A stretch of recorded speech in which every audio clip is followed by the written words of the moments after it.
So now let's come to the security part, that is trans-border linkages to Northeast insurgency. This is the first topic in security part. So security, so इस topic में that is the trans-border linkages to Northeast insurgency. तो recently ये news में इसलिए है कि बहुत सारे expert ने ये बताया कि हमारा जो insurgency होती थी, insurgency मतलब जो भी people हमारे नॉर्थ ईस्ट एरियाज़ में आते थे अलग इंटरनेशनल कंट्रीज से, जैसे कि बांग्लादेश हो गया, म्यांमार से बहुत लोग आते थे। तो अभी जो है स्टेबिलिटी हुई है म्यांमार वाले उसमें, जहाँ पे नॉर्थ ईस्ट इंसर्जेंसी कहीं ना कहीं कम हुई है। ठीक है, बैकग्राउंड में अगर देखा जाए तो म्यांमार जो है one of the strategic neighbour है इंडिया का, और वो 4 स्टेट से बॉर्डर, जो भी नॉर्थ ईस्टर्न स्टेट्स हैं हमारे 4, उनसे बॉर्डर करता है। That is Arunachal Pradesh, Nagaland, Manipur and Mizoram. Here you can see that this is a Myanmar and this borders four northeastern state, that is Mizoram, Manipur, Nagaland and Arunachal Pradesh. Okay, so these are the 4 countries bordering the Myanmar. Then insurgency activities जो थी north eastern state में धीरे धीरे कम हो रही है, क्योंकि both Bangladesh जो म्यांमार है वो बहुत एक्शंस ले रहे हैं अगेंस्ट द जो भी हमारे इंसर्जेंट ग्रुप्स है। हाउएवर अगर बात करें तो फरवरी 2021 में सिचुएशन जो है म्यांमार में डिटोरिएट हुई थी। मतलब उन्होंने फरवरी 2021 में जो ग्रुप थे, जो सिचुएशन थी म्यांमार में वो थोड़ी ख़राब हुई थी, बट उसके बाद फिर ठीक हो गई, फिर से रीऑर्गेनाइज किया गया। अब insurgency north eastern state India और उसके क्रॉस बॉर्डर लिंकेजेस की अगर बात करें तो नॉर्थ ईस्टर्न स्टेट जो है वो हमारी 4500 kilometre long international border share करते हैं चाइना, म्यांमार, बांग्लादेश और भूटान के साथ।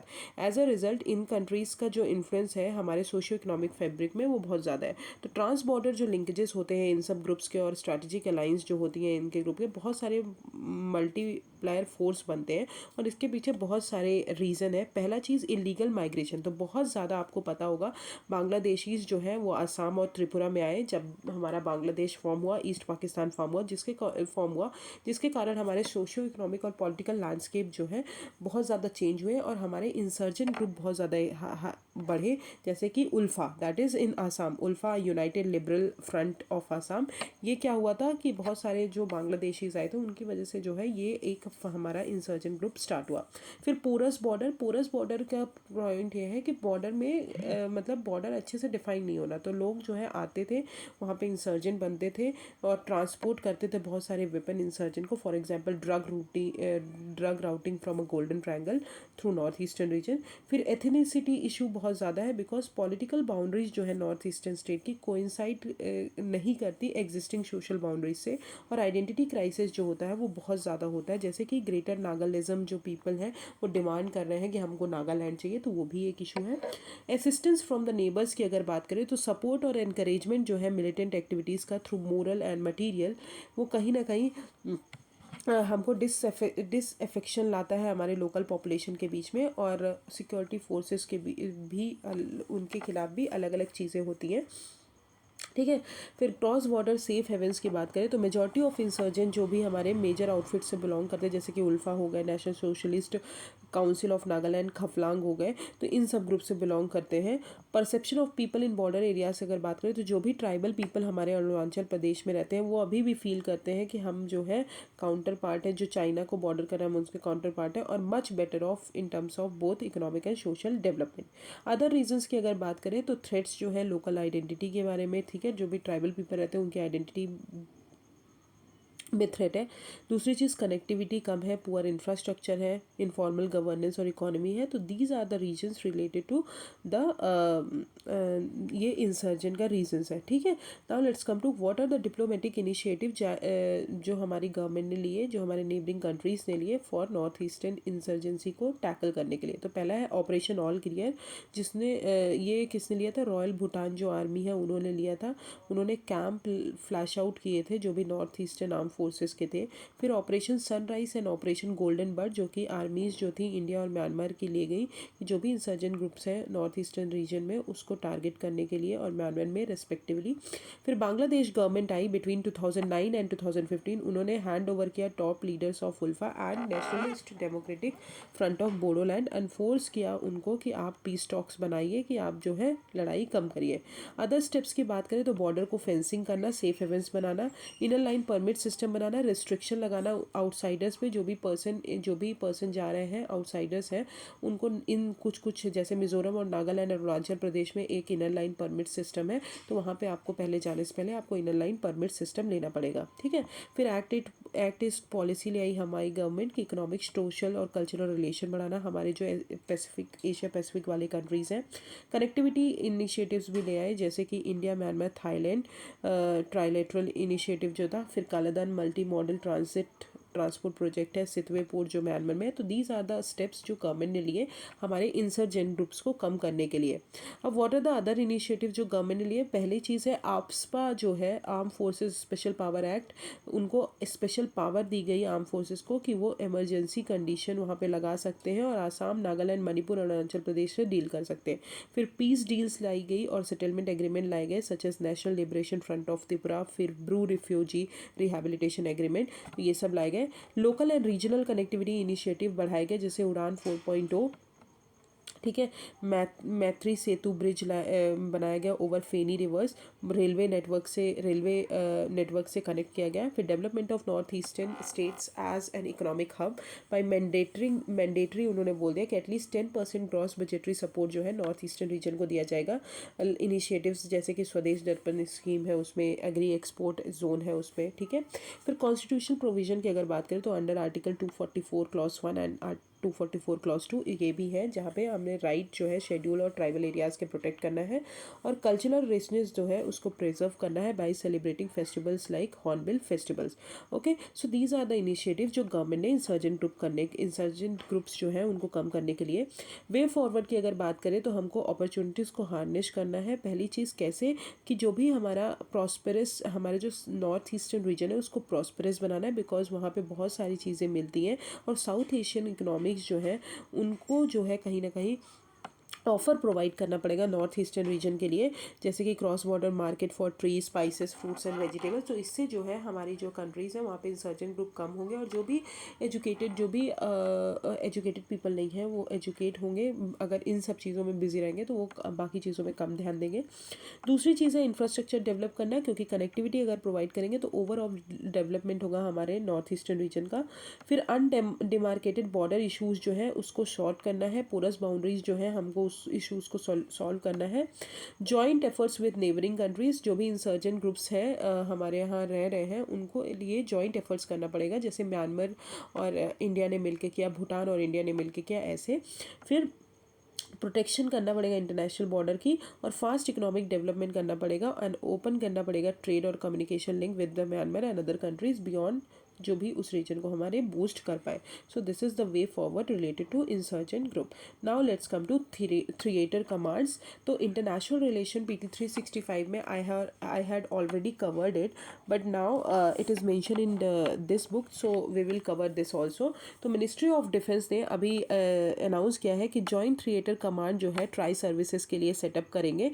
अब जॉइंट थिएटर कमांड होता क्या है? थिएटर कमांड इज़ व्हाट कि आर्मी, नेवी और जो एयरफोर्स है उनके कुछ पीपल्स को हम लेके एक अंडर एक कॉमन केज में रखे, कॉमन जगह पे रखे, जहाँ पे वो जो है वर्क कर पाए एज अ कॉमन मिलके, मतलब एक साथ मिलके जो है वर्क कर पाए। ऐसा ना हो कि आर्मी जो है सिर्फ आर्मी के लिए काम कर रही है, नेवी जो है नेवी के लिए काम कर रही है, एयरफोर्स जो है एयरफोर्स के लिए। तो यहाँ पे क्या है कि एक जोग्राफिकल स्पेसिफाइड जोग्राफिकल टेरिटरी में हम बहुत कुछ नंबर ऑफ पर्सनल्स को तीनों सर्विसेज से लेकर हम एक कॉमन कमांडर की अंदर रख दें। एट प्रेजेंट अगर बात करें तो इंडियन आर्मी, नेवी और एयरफोर्स के बहुत सारे कमांड्स हैं। तो इंडियन आर्मी और एयरफोर्स की अगर बात करें तो सब दोनों के 7 है, आर्मी के 7 है, एयरफोर्स के 7 है और नेवी के 3 कमांड्स हैं। अब आइडिया जो था थिएटर कमांड का वो हमारी कारगिल रिव्यू कमेटी ने दिया था और DB शेकेटकर कमेटी ने दिया था। वाइल डिटेल्स जो है इमीडिएटली उन्होंने आउट नहीं की, क्लियर नहीं की। रिपोर्ट्स ने ये बस बोला है कि सिंगल सर्विस कमांड होनी चाहिए जो कि करंटली एग्जिस्ट करेगी, जो कि चारों जोग्राफिकल कमांड्स को मिलके देखेगी। Also air space and cyber war would be the 5th and 6th theatre command. ठीक है, तो 4 proposed theatre command is western theatre command, northern theatre command, maritime command and island command. ठीक है, तो these are the 4 proposed command. Other जो है 5th और 6th की अगर बात करें तो एयर स्पेस और साइबर वॉर जो है 5th और 6th थिएटर कमांड हो गए। अब what are the advantages of theatre command? तो पहली चीज़ जॉइंटनेस को अचीव करना। पहली चीज़ कि ओवरऑल जो फाइटिंग कैपेबिलिटीज़ है, जो कि आर्मी, मान लीजिए कोई चीज़ किसी के पास कमी हो, जैसे आर्मी के पास कोई चीज़ कमी है, एयरफोर्स के पास कोई किसी चीज़ की कमी है, तो फाइटिंग कैपेबिलिटीज़ जो है वो बढ़ जाएगी, बिकॉज तीनों जो है मिलके काम करेंगे और बहुत अच्छे से फ्यूचर के जो भी चैलेंजेस हैं उनको मीट कर पाएंगे। बेटर सिनर्जी होगी, ऑब्वियसली वन सिंगल कमांड बनेगा तो उसमें सारे जो हेड्स हैं वो एक साथ वर्क करेंगे, responsible for directing and controlling the activities to meet hybrid warfare requirement as a potential conflict. अगर बात करें with major military powers like China हो गए, ठीक है, तो इन सब चीज़ों के लिए हमको एक साथ आना बहुत ज़्यादा ज़रूरी है। ग्रेटर एफिशिएंसी बढ़ेगी। Major military powers like USA और चाइना है और वो जो है थिएटर कमांड यूज़ करके ऑपरेट करते हैं, इसलिए हमको भी बहुत ज़रूरी है। फिर systematic planning in acquisition of resources, integrated approach रहेगी किसी भी चीज़ के लिए, रिड्यूसिंग रिडंडेंसीज। ठीक है, तो ये सब चीज़ें रिड्यूस होंगी। अब चैलेंजेस क्या है थिएटर कमांड को क्रिएट करने में? तो पहला है स्ट्रक्चर ऑफ द कमांड। ठीक है, तो अभी कंफ्यूजन है कि कौन जो है ज़्यादा होल्ड करेगा, मतलब who will report to whom. Tri services में हम कौन किसको रिपोर्ट करेगा। ठीक है, तो दिस इज़ अ कंफ्यूजन। फिर inter services competition, where in each service जो है कहीं ना कहीं एक दूसरे से जेलस होती है, बिकॉज उनके पास ज़्यादा एसेट्स होते हैं, किसी के पास कम होते हैं, तो ये भी एक इशूज़ है। Existing mismatch between assets of arm forces, for example अगर बात करें तो एयर फोर्स जो है वहाँ पे 31 ऑपरेशनल स्क्वाड्रंस है अगेंस्ट अ सैंक्शन, जहाँ पे हमारे 42 हैं। ठीक है, फिर perception of army dominance as among 3 services, हमको पता है कि आर्मी का हम ज़्यादा नाम लेते हैं तो ऐसा लगता है कि आर्मी जो है ज़्यादा विजिबल हो जाती है, तो ये कंसर्न है कि आर्मी अगर ज़्यादा विजिबल होगी तो दो जो सर्विसेज हैं, that is air force and navy, वो अपने आप को कम समझेंगे। India's limited experience with integrated command structure, India का अभी कोई ज़्यादा एक्सपीरियंस नहीं है, तो एक इंडिया को एक्सपीरियंस करना चाहिए। अब कंक्लूजन में अगर देखें तो move towards joint theatre command much needed move है, बहुत ज़रूरी है हमारे लिए, बट हमको पहले चेक करना पड़ेगा कि how it will work, right. At the same time there are still exist multiple hurdles, जिनको हमको अभी पहले उनको सॉल्व करना है, देन वी विल लाइक इसको हम स्टार्ट कर सकते हैं। Okay, so this is the joint theatre command. I hope it is clear. Now let's come to the prevention of money laundering act, very important act. तो recently supreme court ने अभी core amendments किए हैं, जो भी core amendments थे हमारे PMLA act में, उसको अपहेल्ड किया है कि सुप्रीम कोर्ट ने बोला कि वो सही है अमेंडमेंट। तो सुप्रीम कोर्ट का वर्डिक्ट है, अभी आया था कि जो भी पीएमएलए एक्ट 2022 जो इंट्रोड्यूस किया गया था, उसमें फाइनेंस एक्ट 2019 ने कुछ अमेंडमेंट्स किए और सुप्रीम कोर्ट ने उसको बोला कि वो सही है। अमेंडमेंट्स जो थे कि उन्होंने ये प्रोवाइड किया था कि जो भी एनफोर्समेंट डायरेक्टर होगा उसके पास एक्सटेंसिव पावर होगी कि वो समॉन करे, अरेस्ट करे, रेड डाले और बेल जो है, बेल प्रोविजन जो है वो डिफिकल्ट कर सकता है, while shifting the burden of proof, मतलब बर्डन ऑफ प्रूफ जो है इनोसेंस से किस पे, एक्यूज में, रादर देन द प्रोसिक्यूशन। ठीक है, तो इनोसेंस जो भी एक्यूज है, जो भी जिसने क्राइम किया है, उसके ऊपर जो है सारा बर्डन ऑफ प्रूफ होगा रादर देन द प्रोसिक्यूशन।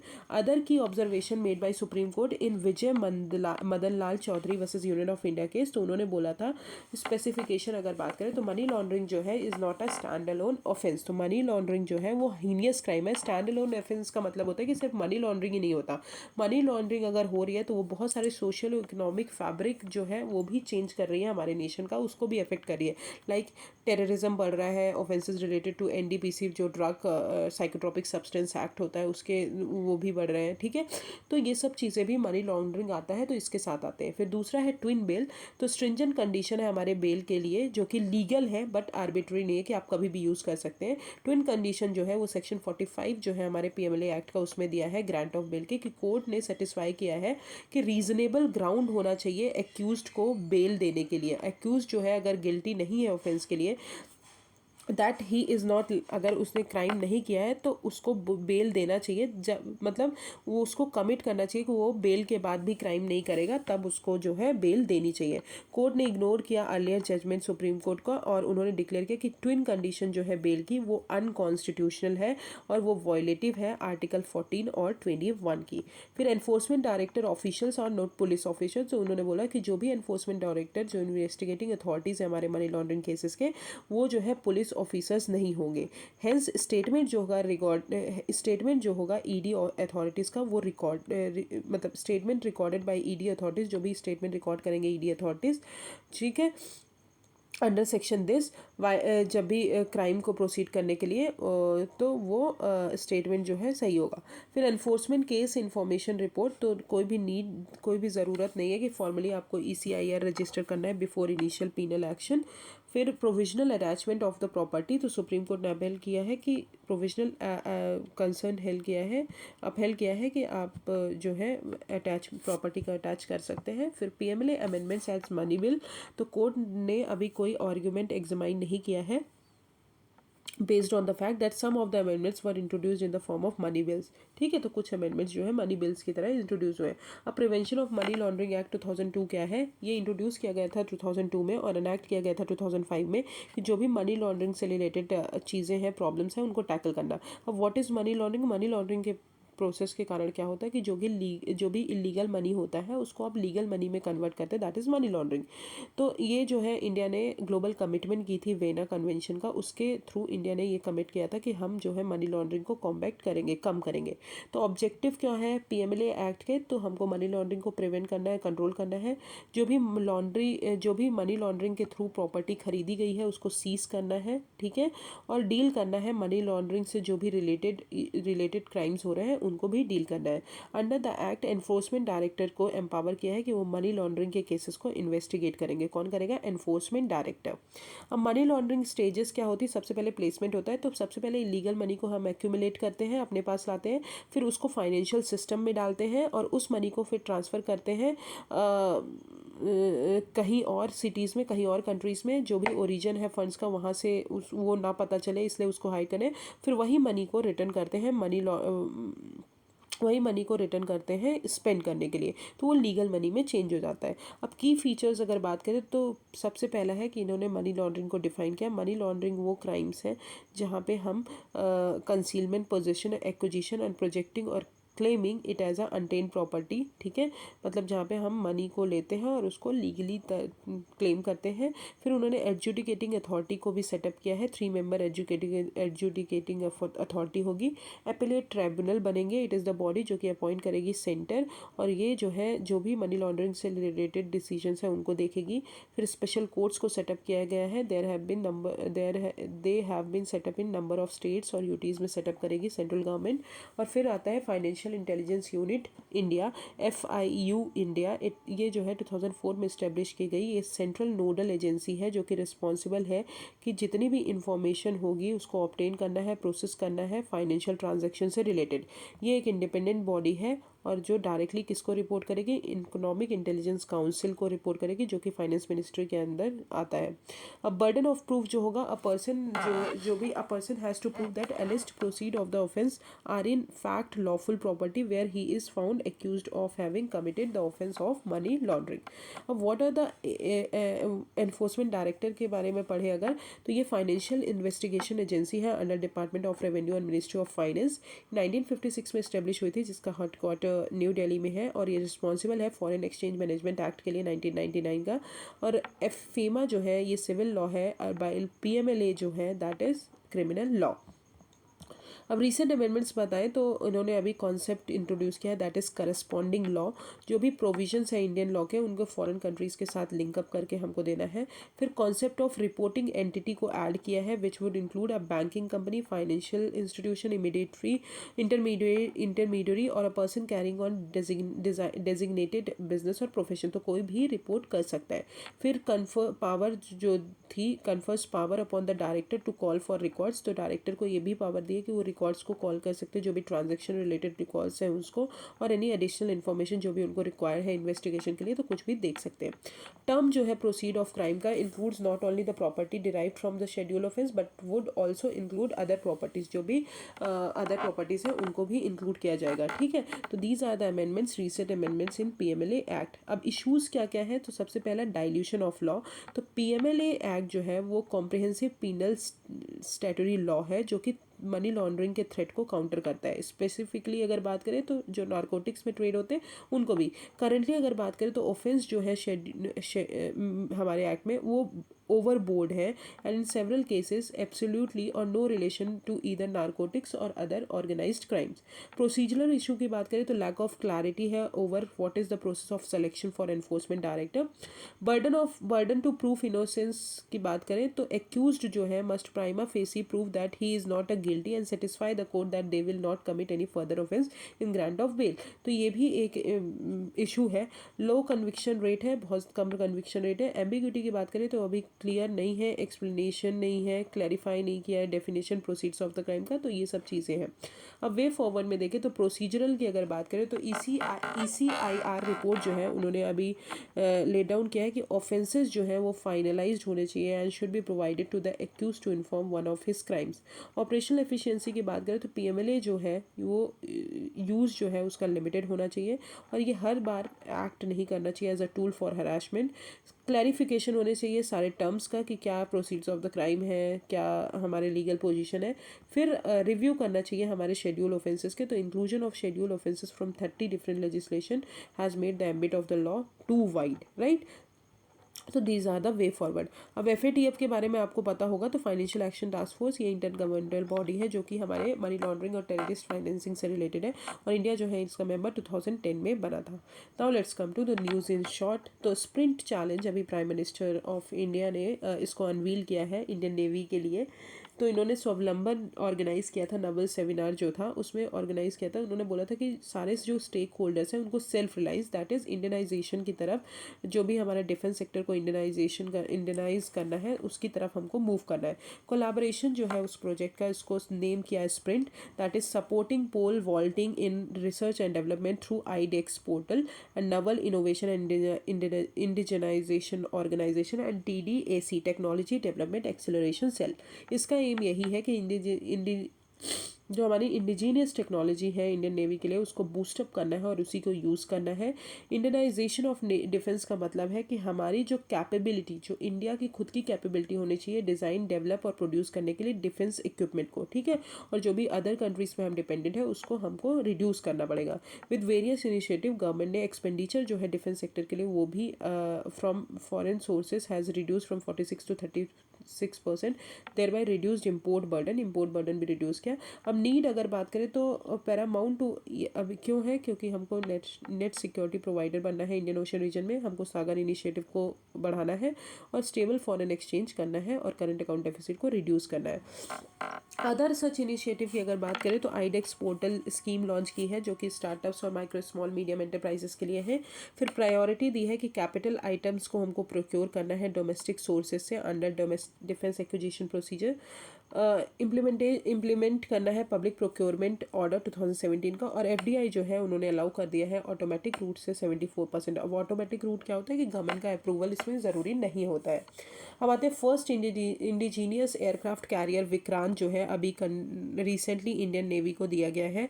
तो ये एक एयरक्राफ्ट कैरियर है जहाँ जो generally leads as a capital ship, जो कि बैटल ऑफ कैरियर स्ट्राइक और बैटल ग्रुप ओनली 5 और 6 नेशंस के पास अभी सिर्फ है ये।